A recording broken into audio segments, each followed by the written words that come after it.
小娘子，这拳脚无眼，万一伤着你如花似玉的小脸蛋儿，可别怪我们三个不懂得怜香惜玉。你们三个大男人磨磨唧唧说这么多废话，到底打不打？不打就赶紧让开，我还赶着去吃碗馄饨面呢。少废话，看招！力气倒是挺大，可惜准头差了点。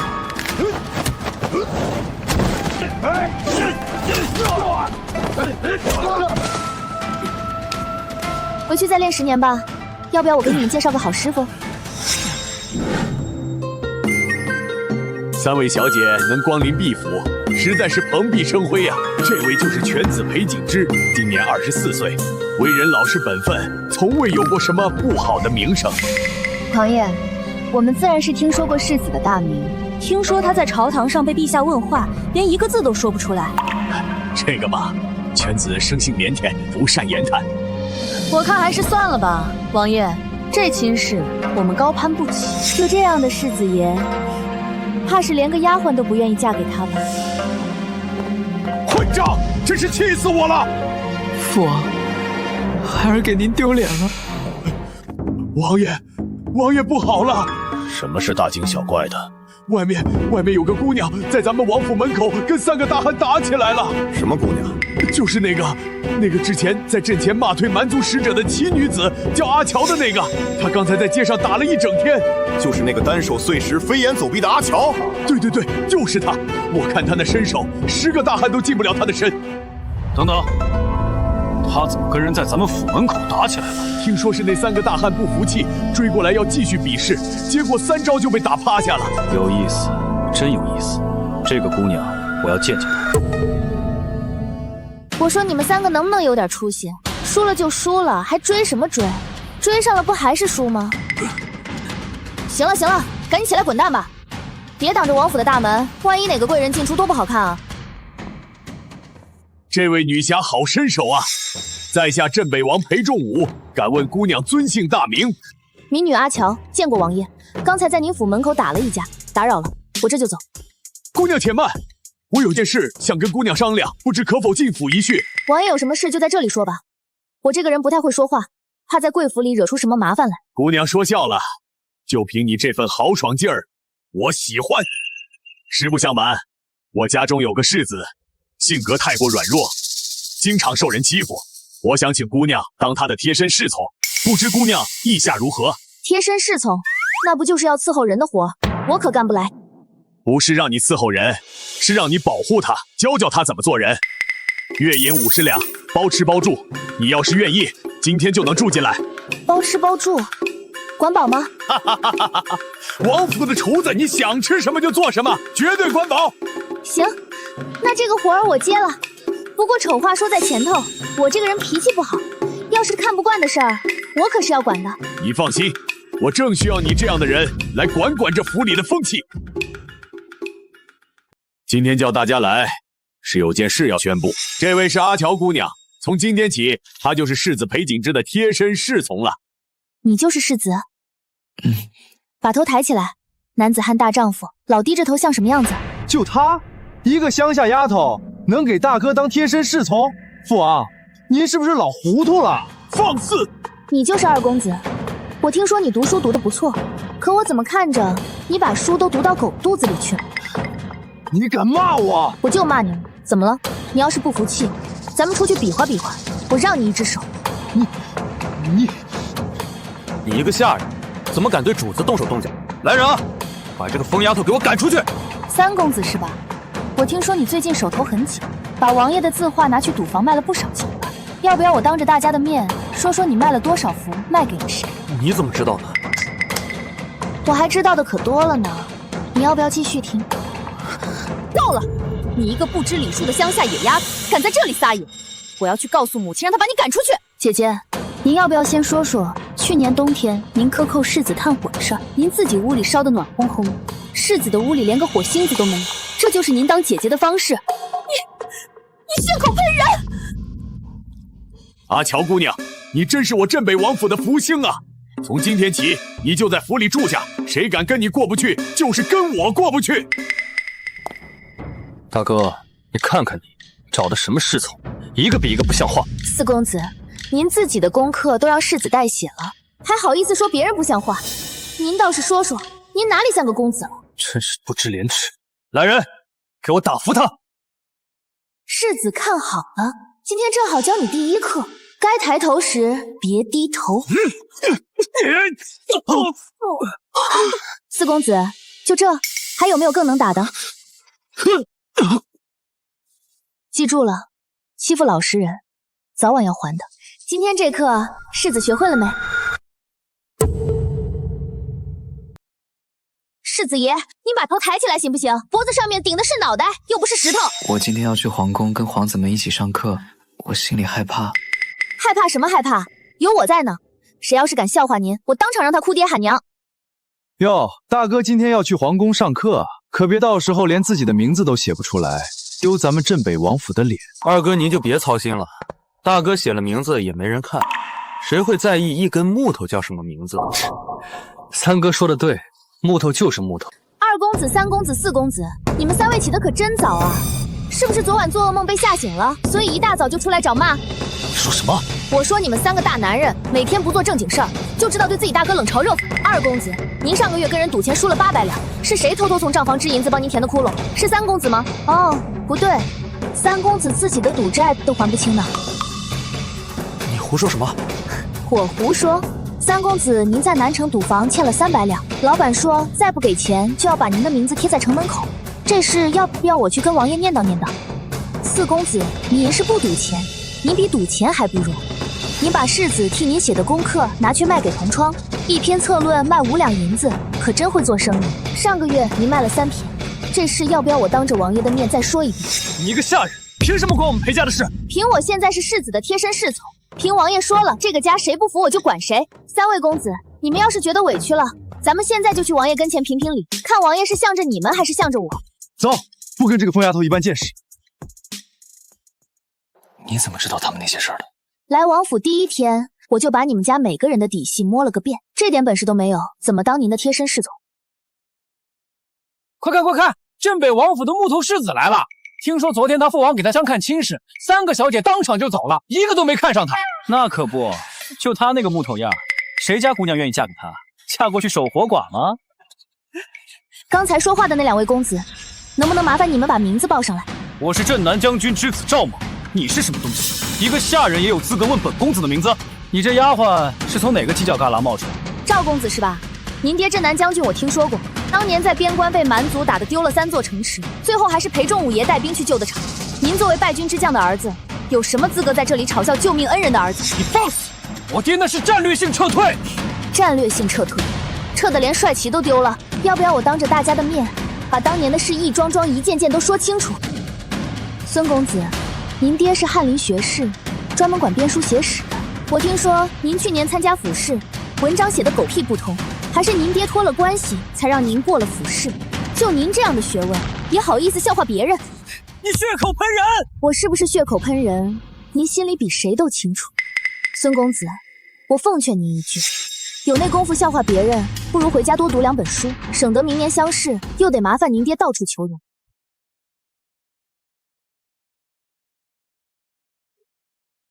裴锦之，听说你父王昨天给你说亲，被3个小姐当面拒绝了，哈哈哈哈！真是笑死我了。你今年24了吧？整个京城就你一个人还没娶上媳妇，你怎么还有脸来上课？三哥您就别说了，人家裴世子脸皮薄，您再说2句他该哭了。三皇子殿下，民女有几个问题想请教您。你是什么人？谁让你进崇文殿的？民女是镇北王府世子的贴身侍从，奉镇北王之命随侍左右，参见三皇子殿下、五皇子殿下。三皇子殿下，民女听说您去年大婚娶的是户部尚书的千金，可民女还听说那位千金出嫁前哭了1天1夜，嫁过来以后3个月都没跟您说过一句话，有这回事吗？你放肆！你敢污蔑本皇子！民女没有污蔑啊，这事儿整个京城谁不知道？您要是不信，可以随便抓个路人来问问。三皇子您自己都搞不定媳妇儿，有什么资格笑话我们世子？你，三哥算了算了，别跟一个下人一般见识，传出去不好听。五皇子殿下，您别着急，民女也听说您的事儿了。您上个月在醉仙楼跟人争花魁，被人家打得鼻青脸肿，还惊动了京兆府。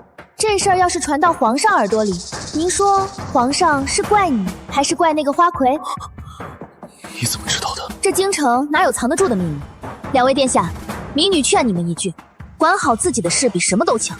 我们世子是老实人，不跟你们计较，可民女不是老实人，谁要是再敢欺负我们世子，民女就把他的老底全抖出来。反正民女光脚的不怕穿鞋的。这女的到底是什么来头？也太猛了吧，连皇子都敢怼！这个臭丫头，今天让我丢了这么大的脸，我饶不了她！你别冲动，连皇子都被她怼得说不出话，你去找她麻烦不是自找没趣吗？我就不信她一个乡下丫头能翻了天！你等着，早晚有她好看。就这点胆量还放狠话，真是个草包。阿乔，今天谢谢你。行了行了，别煽情了，赶紧走，我肚子饿了。你们皇宫的饭菜好不好吃？要是不好吃，我回去让厨房给我开小灶。应该还行。这才对嘛，走，吃饭去。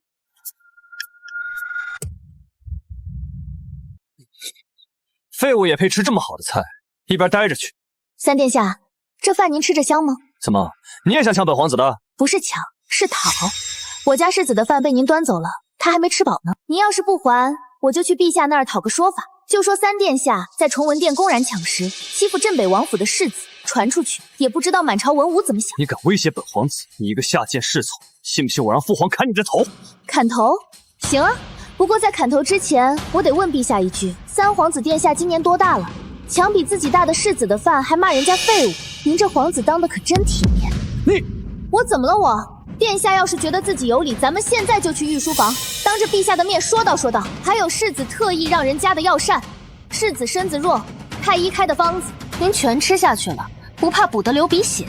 给你这种猪食，本皇子还不稀罕吃呢。世子，快吃！有些人啊，狗掀门帘，全凭一张嘴，抢的时候威风，还的时候甩脸子，也不知道谁才是废物。你刚才真敢去御书房？说什么去？吓唬他的那种欺软怕硬的主儿，你越推他就越踩你。你今天要是继续缩着，明天他就敢踩你脸上。这就对了。吃饭。谁再敢动你一口菜，我把他爪子剁下来当配菜。今天宫里的事儿我都听说了，阿乔，你把三皇子和五皇子给怼了。王爷，民女没有主动惹事，是他们先嘲笑世子娶不到媳妇，民女才还嘴的。好，怼得好！我早就看那两个不成器的东西不顺眼了，整天不学无术，就知道欺负老实人。你今天这一出，不光是给裴景之出了气，也给我镇北王府长了脸。丢脸还差不多，得罪了皇子以后怎么办？二公子，您刚才说什么？能不能大点声说出来，让王爷也听听？没什么，我说阿乔姑娘做得对。对，做得对，做得对。你们三个给我听着，从今天起，谁要是再敢欺负你们大哥，别怪我不客气。阿乔，以后这个家你看着办，谁敢不听话，你尽管收拾，出了事我兜着。是，王爷放心，民女一定把这个家管得服服帖帖的。阿乔，今天你要跟我一起上朝听政，你说话要小心一些。世子爷您放心，我有分寸，不该说的话我一个字都不说，该说的话我一个字都不会少。比如不能说哪位大人昨晚去了哪个小妾屋里，也不能说哪位大人的公子在外面欠了多少赌债，这些我都记着呢。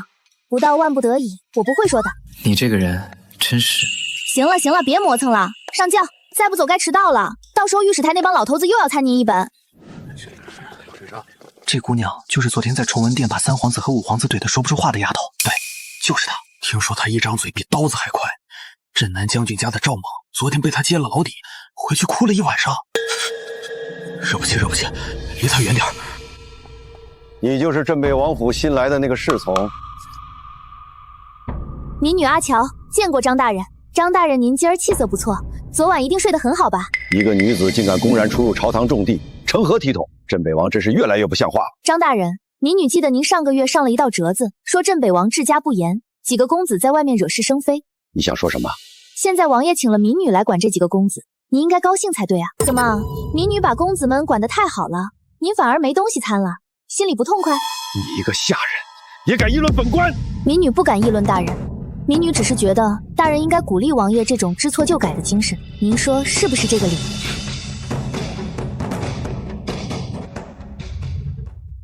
北疆蛮族虽然退兵，但边关仍有小股骚扰。朕打算派一位钦差去北疆巡视边防，诸位爱卿谁愿意前往？陛下，臣举荐镇北王府世子裴锦之前往。裴世子虽然年轻，但毕竟是武将之后，理应为国分忧。李大人，裴世子从未去过边关，也没有任何军事经验，派他去巡视边防，是不是不太合适？王大人此言差矣。正因为裴世子没有经验，才更应该去历练历练。总不能让他一辈子躲在京城当缩头乌龟吧？裴锦之，你自己说愿不愿意去？臣站住！太和殿重地，闲杂人等不得入内。我是镇北王府世子的贴身侍从，世子在里面被人欺负了，我进去护主，有什么问题吗？民女阿乔叩见陛下，陛下万岁万岁万万岁！你就是那个在阵前骂退蛮族使者的奇女子？抬起头来，让朕看看。回陛下，正是民女。朕听说过你的事迹，确实是个奇女子。不过这是朝堂议事，你一个女子进来做什么？民女进来是想问问李大人几个问题。你一介民女，有何资格问本官问题？李大人，您推荐我们世子去北疆，民女想问您，您自己去过北疆吗？本官是户部尚书，负责的是钱粮赋税，去北疆做什么？您自己都不愿意去，凭什么让我们世子去？您是不是觉得我们世子好欺负，所以专门挑软柿子捏？放肆！本官是为国举贤，你这丫头懂什么？为国举贤？李大人，您举荐我们世子，是因为他有才能吗？还是因为您自己的女婿也在候选名单里，您想让您女婿避开这个苦差事？你血口喷人！李大人，您女婿是户部员外郎张明远，这次北疆巡视的候选名单里有他的名字，您把世子推出来，不就是想让大家觉得有人选了，好让您女婿不用去吗？这事儿，您做的可不够地道。李爱卿，可有此事？陛下明鉴，臣冤枉啊！这只是这丫头的一面之词。陛下，这是候选名单的抄本，上面清清楚楚写着张明远3个字，民女斗不过李大人，但民女相信陛下圣明，一定能看出里面的弯弯绕绕。李爱卿，你先退下，这件事朕会再查。至于北疆巡视的人选，朕另有人选。你这丫头胆子倒是不小，你可知道诬陷朝廷命官是什么罪？陛下，民女没有诬陷任何人，民女只是说了实话。如果说实话也有罪，那民女甘愿领罚。但是民女恳请陛下，不要让一个从来没有去过边关、从来没有上过战场的年轻人去替别人背锅送死。好一个说实话！裴锦之，你有个好侍从，他是为了我才和群臣争辩，我不能这么让他一个人扛。陛下恕罪，阿乔他是为了维护臣才冒犯李大人的，臣愿意替他领罚。这世子现在倒是知道辩解，平常怎么跟闷葫芦一样？行了行了，都起来吧，朕不罚他。不过阿乔，你以后在朝堂上说话注意点分寸，这里不是王府，下次再这样，朕就不客气了。民女遵命，民女以后说话一定注意分寸，谢皇上开恩。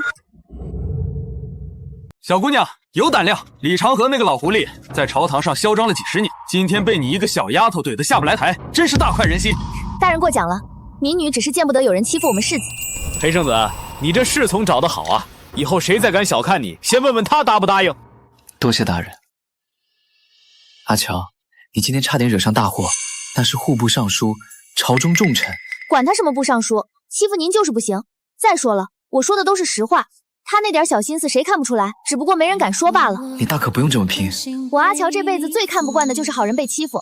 再说了，您爹给我发月银，包吃包住，我不得对得起做了这份工钱？50两银子就？50两银子不少了，够我在乡下买5亩地了。行了，别矫情了。今天你表现也不错，敢在陛下面前替我求情了，有进步。把你们都叫来，是有件事要宣布。从现在开始，你们3个每月的月银减半。父王，为什么？我每月的月银本来就不够花，再减半我还怎么活？就是啊，父王，我们又没有犯什么错，凭什么扣我们的月银？肯定是那个阿乔在背后嚼舌根了。四公子，您说什么？大点声说，您每次说话都跟蚊子叫似的，谁听得见啊？我没说什么。哼，你们3个别以为我不知道，你们在外面欠了一屁股债，全是从账房支的银子。上个月账房支出了2000两，你们3个谁也别想赖。从今天起，月银减半。什么时候把窟窿填上了，什么时候恢复。父王，那些赌债根本就不是我一个人的，是老三拉着我去的。二哥，你胡说八道，明明是你先带我去的，现在出了事就想把锅全甩给我。够了，你们2个还有脸互相推卸责任？阿乔，你说说，他们3个各自欠了多少？二公子欠赌房1200两，另外还欠醉仙楼9300两，三公子欠赌房800两，另外偷卖王爷字画15幅，所得银两约1000两。四公子没有赌债，但是他把世子替他写的功课卖给同窗，一共卖了350两。你怎么知道的这么清楚？二公子，您去的那家赌坊的老板叫刘大彪，他手下有个账房先生叫孙贵，孙贵有个小舅子在我们府上当马夫。您说我是怎么知道的？那我卖字画的事呢？我明明做的很隐秘。三公子，您每次去当铺都是走的后门，可您不知道那个当铺的伙计是我师傅的远房侄儿吧？他早就认出那些字画是镇北王府的了，只是一直没说而已。父王，我错了，我不该卖大哥写的功课，我以后再也不敢了。四公子您别怕，您做的事比起您2个哥哥来，那都不叫事儿。王爷，我建议四公子罚抄《论语》100遍。至于二公子和三公子嘛，老二、老三，你们2个从今天起给我待在府里，不许出门。什么时候把欠的银子还清了，什么时候再出去。阿乔，你来监督他们。是王爷放心，我一定把二公子、三公子看得死死的，保证他们连一只苍蝇都放不出去。完了，全完了。我还欠着刘老板800两，要是还不上，他会杀了我的。三公子别担心，王爷不是说了吗？月银减半，慢慢还。按照您现在的月银，每个月省着点花，还个3、5年就还清了。3、5年？那我还不如死了算了。想死也行，别死在我镇边王府里，丢人现眼。散了。哟，大哥今天不去皇宫上课了？也是，带着这么个泼辣货去朝堂上闹了一场，怕是没脸再去了吧？姐姐今天穿的可真好看，这身衣裳是新做的吧？料子看着不便宜，得花不少银子。那是自然，这可是上等云锦，一匹就要50两银子。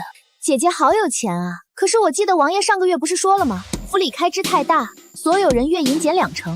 怎么姐姐还有钱做新衣裳？我们世子连砚台坏了都舍不得换新的呢？那是我自己攒的私房钱，跟月银没关系。哦，私房钱啊？那姐姐上次克扣世子炭火的事儿，用的是不是也是私房钱？冬天那么冷，世子屋里连个火星子都没有，姐姐屋里倒是烧得暖烘烘的，跟夏天似的。你也不嫌热？您把本该拨给世子的炭火扣下来，省下的银子是不是也做了私房钱？你一个下人，3番2次污蔑我，你真当我好欺负是不是？我现在就去告诉我娘，让她来收拾你。姐姐您尽管去告，正好我也想把去年冬天的事跟夫人好好说道说道。对了，我还听说姐姐您把府里发给下人的冬衣也扣了2成。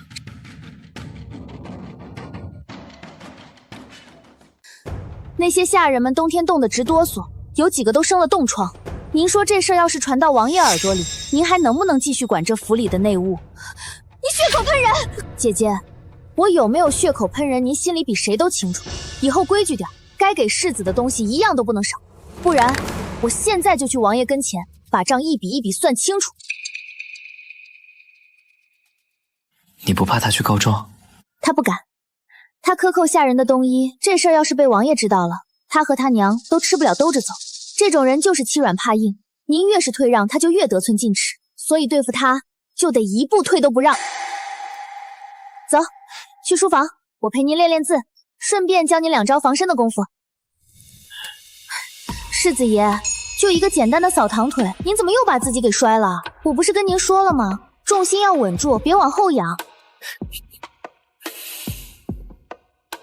我觉得我已经稳住了。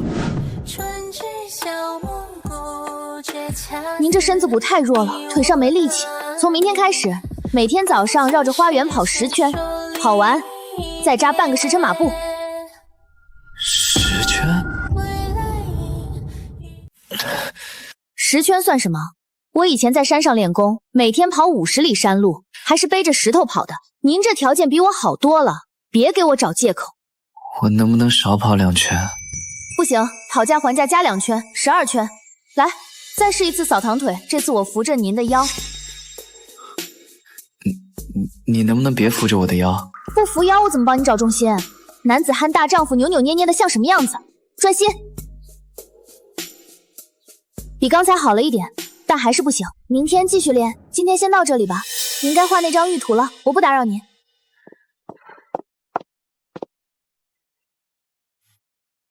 阿乔，你说这张图画好了之后，我应该交给谁？当然是交给兵部啊。这种军国大事的图，不交给兵部，难道交给户部那个李大人？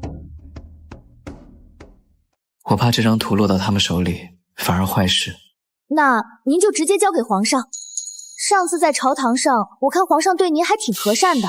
您找个机会单独面圣，把这图呈上去。皇上的眼睛是雪亮的，他知道谁在干实事，谁在混日子。你说的对，阿乔，你真聪明。二公子，腿再高一点。您这是在站桩还是在蹲茅房？阿乔姑娘，我已经站了1个时辰了，能不能让我歇会儿？不能，王爷说了，您什么时候能把欠的银子还清，什么时候就不用站了。按照您现在还钱的速度，大概还得站个3年5载，您早点习惯比较好。阿乔姑娘，我腿都在发抖了，再站下去我的腿就要断了。三公子，您偷卖字画的时候，怎么不想想今天那些字画都是王爷的心血，您拿去卖了换赌资，您良心不会痛吗？要不让他们歇会儿吧。世子爷，您这个心软的毛病什么时候能改改？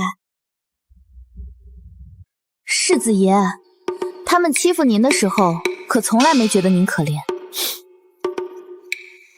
你说的对，大哥，你变了，你以前从来不会这样的。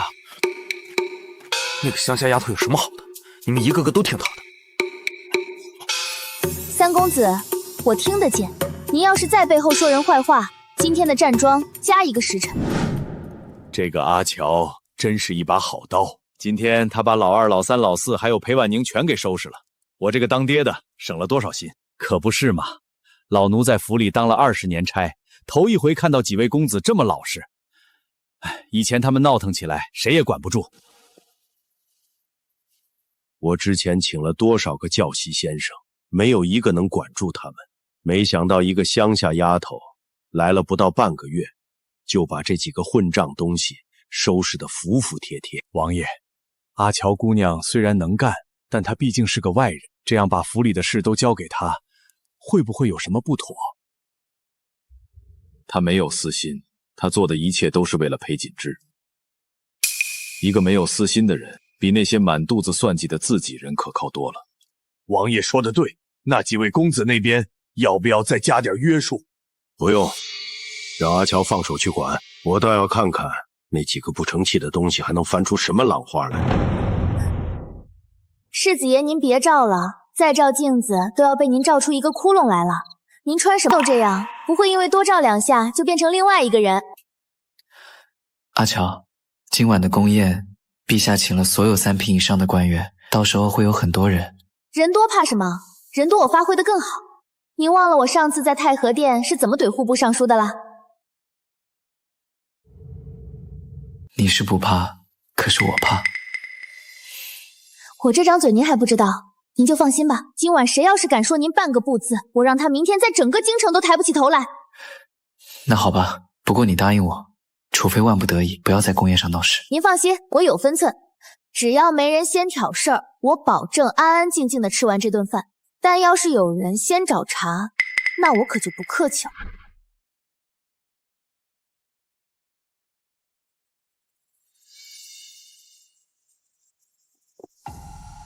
裴锦之，朕听说你最近在画北疆边防域图，可有此事？回陛下，确有此事。臣绘制了一份详细的边防域图，目前已经完成了大半。陛下，臣以为裴世子此言有夸大之嫌。绘制边防域图需要大量实地勘测和军情汇报，裴世子从未离开过京城，如何能画出准确的边防域图？李大人此言差矣。边防域图的绘制不仅需要实地勘测，更需要大量文献资料的整理和分析。裴世子虽然没有去过边关，但他读过的边塞制、军报奏章不比任何人少。纸上谈兵罢了，画出来的东西能不能用，还两说呢。李大人，您上次举荐我们世子去北疆，说他没有经验，应该去历练。现在我们世子不去北疆，在京城画域图，您又说他是纸上谈兵，合着您怎么都有理，我们世子怎么做都是错。陛下面前哪有你一个下人说话的份儿？李大人，陛下刚才问的是我们世子，您抢在世子前面说话，您算不算越俎代庖？再说了，我虽然是下人，但我是镇北王府的人，我们世子被人冤枉了，我难道连句话都不能说？阿巧，你说李大人冤枉了你们世子，那你来说说，你们世子画的玉图到底能不能用？陛下，鱼图能不能用，民女说了不算，但是民女想问李大人几个问题，如果李大人能答上来，那他说我们世子不行，民女就认了；如果李大人都答不上来，那他说我们世子不行，就是纯属放屁。陛下，这丫头出言不逊，辱骂朝廷命官，请陛下降罪。让他问，朕也很好奇，他要问你什么？李大人，第一个问题，北疆有多少座官业？不需要您说具体数字，说个大概就行。这个，本官管的是副部，不是兵部。第二个问题，蛮族每年秋冬季节南侵，最早是从哪个关隘打进来的？您不用说的太细，说个名字就行。本官是文官，不懂这些军事上的事。第三个问题，这些年边关将士的军饷是不是从您户部拨的？您每年拨了多少银子，您总该知道。军饷的数目，本官当然知道，但是不能在这里说。陛下，李大人的3个问题一个都答不上来，就这样一个人，他有什么资格说我们世子画的玉图是纸上谈兵？就这样一个人，他有什么资格说我们世子画的鱼图是纸上谈兵？他连纸上的东西都没看明白。李爱卿，你确实该好好补补功课了。北疆之事是朝廷的头等大事，你这个户部尚书一问3不知，说不过去啊。臣知罪，臣回去一定好好研究边关事务。裴锦之，你的玉图画好之后，先给朕看看。如果确实有用，朕会让人按你的图重新修订边防图册。臣遵旨。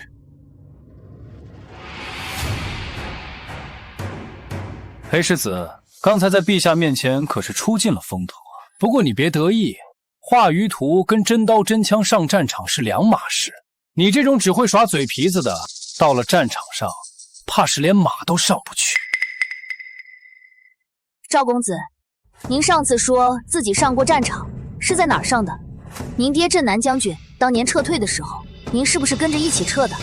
撤得还挺快吧？咦，我们赵家世代为将，轮不到你这个丫头来评说。世代为将，那您倒是说说，您上过几次战场，杀过几个敌人，立过什么战功？不用多说，说3样就行。赵兄虽然没上过战场，但赵将军可是实打实的战功赫赫。我没说赵将军不行，我说的是赵公子不行。赵公子，您自己不行就老老实实待着，别出来丢您爹的脸。您每次嘲笑我们世子，最后丢脸的都是您自己，您不觉得吗？你欺人太甚！赵公子，这杯子是宫里的，摔坏了可是要赔的，一个杯子5两银子。您是现在赔，还是我帮您去跟内务府说一声？阿乔，李大人、赵某，还有那些在背后嚼舌根的人，你虽然没当面跟他们吵，但我看到你把他们说的话都记在那本小册子里了。您说的对，我都记着呢。兵部侍郎夫人、礼部尚书夫人、太常寺卿夫人，一个都跑不掉。明天我就去找他们聊聊，不是闹事就是聊聊。你这不是闹事是什么？这叫人若犯我，我必翻人。他们在背后说您坏话的时候，可没想过会不会伤害到您。我要是忍气吞声，他们以后只会变本加厉。谢谢你。侯爷今日大驾光临，不知有何贵干？王爷客气了，下官今日来是有一桩喜事想跟王爷商量。喜事？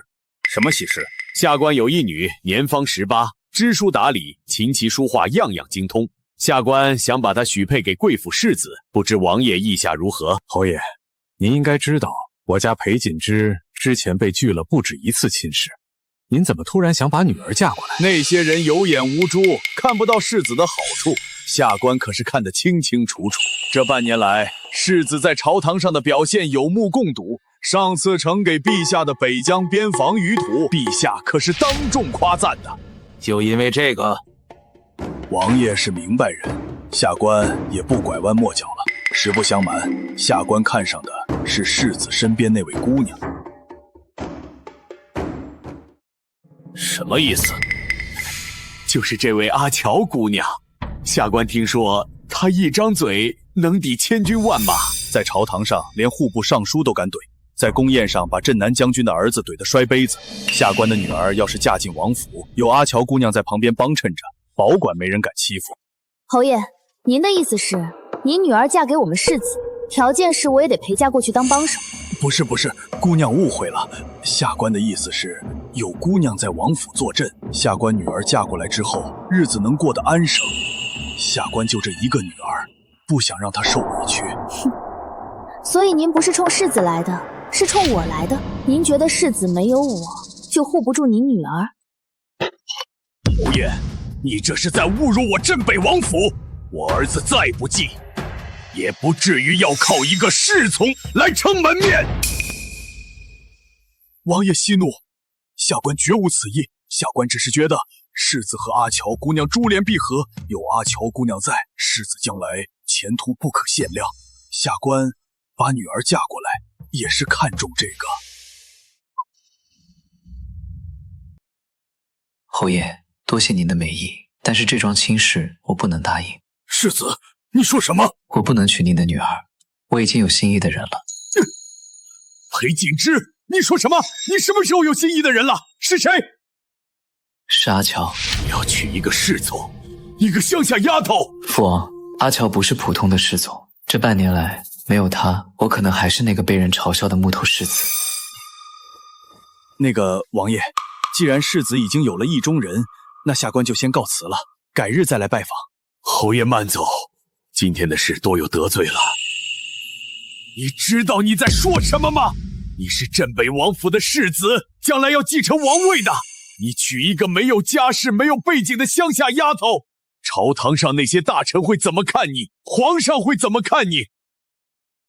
父王，我不在乎别人怎么看。阿乔，你说句话，你是不是蛊惑了我儿子？王爷，我没有蛊惑任何人，世子要娶谁，那是他自己的决定。不过我丑话说在前头，我阿乔不是什么大家闺秀，不会三从四德，不会绣花弹琴，我只会打架骂人，只会替人出头。你要是觉得我不配进王府的门，我明天就走，绝不纠缠。阿乔，你不能走，我说了要娶你，你就不能走。你说了就算？你问过我没有？我可还没答应嫁给你呢。那你答不答应？你这个人啊，平时连说话都不敢大声，今天当着王爷和侯爷的面说要娶我，胆子倒是不小。行，我答应你了，但是你得当着我的面再跟王爷说一遍，你到底为什么要娶我？我要娶阿乔，因为他是我见过的最勇敢、最聪明、最善良的人。裴景之，你长大了，以前你连一句完整的话都说不利索，现在居然能当着我的面说出这么长长的一段来，看来这个阿乔确实把你教好了。父王，您答应了。唉，我不答应又能怎样？你24年来第一次跟我提要求，我要是拒绝了，你还得再当10年的木头。不过阿乔，我有几个条件。王爷请说。第一，你要学规矩，不是让你变成那些扭扭捏捏的大家闺秀，但王府的礼仪、待客的规矩，你多少得会一些。第二，你要给裴景之生孩子，生几个都行，但不能断了香火。第三，王爷，第3条是什么？第三，以后裴景之要是被人欺负了，你还是要替他出头，这个家不能没有你。王爷放心，这3条我都答应。第1条我慢慢学，第2条顺其自然，第3条我闭着眼睛都能做到。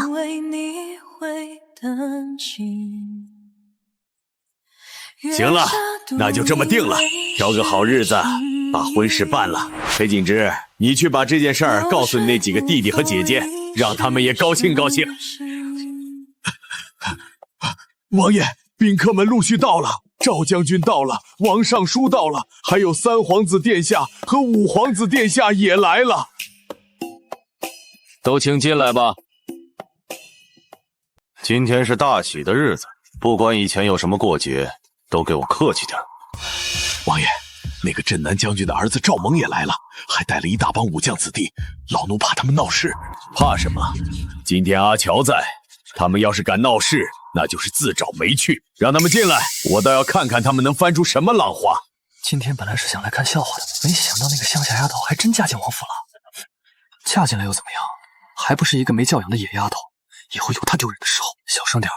那丫头耳朵尖得很，上次在崇文殿的事你忘了？听说新娘子连3书6礼都没走全，就从侍从直接变成了世子妃。这镇北王府的规矩真是让人看不懂。可不是嘛，一个乡下丫头，大字不识几个，怎么当世子妃？以后王府的内务还不乱成一锅粥？两位夫人，我虽然大字不识几个，但我记性特别好。上次宫宴上你们说的话，我全都记在小册子里了。要不要我现在当着所有人的面，一条一条念出来给大家听听？不用不用，世子妃说笑了，我们是来贺喜的，不是来挑事的。既然是来贺喜的，就好好坐着吃酒，别在背后嚼舌根，这样对你们的身份不好，对你们家老爷的官声更不好。你今天要跟我上朝，怎么不穿世子妃的诰命服？穿那个不方便打架，万一有人在朝堂上欺负你，我穿着裙子怎么动手？你昨天不是说了吗？以后谁都不敢欺负我了。以防万一，我这根鞭子还没打过瘾呢。要是有人送上门来，我不介意再练练手。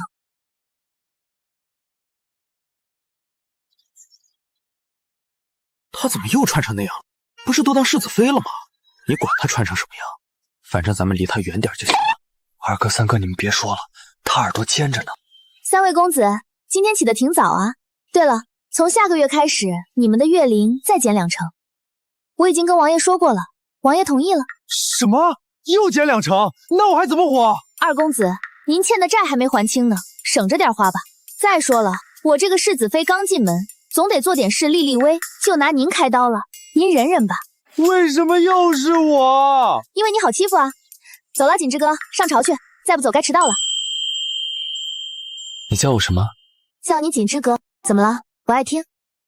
爱听，爱听，以后就这么叫。